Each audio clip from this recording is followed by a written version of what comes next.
This free step-by-step video comes to you directly from Haynes. You can complete more than 200 jobs on this vehicle when you purchase the complete Haynes online manual at haynes.com.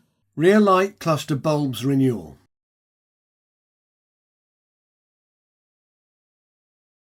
If working on the right-hand side, remove the access cover from the side trim panel and, where applicable, take out the puncture repair kit, then use a screwdriver to prise off and remove the inner access cover.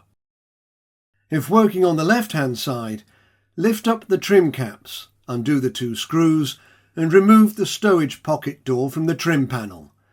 Using a small screwdriver, release the edge of the access cover, then remove the cover from the trim panel. Reach in through the opening in the trim panel and remove the relevant bulb holder from the light unit by rotating it anti-clockwise. Some bulbs have a bayonet fitting and bulbs are removed by turning anti-clockwise. Some are capless push-fit types. The stop and tail bulb is shown here. Fit the new bulb by pushing capless types in or turning bayonet types clockwise. Refit the bulb holder into the light unit.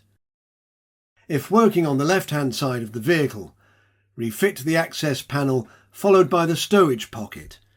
Secure it by tightening the 2 screws, then refit the screw trim caps.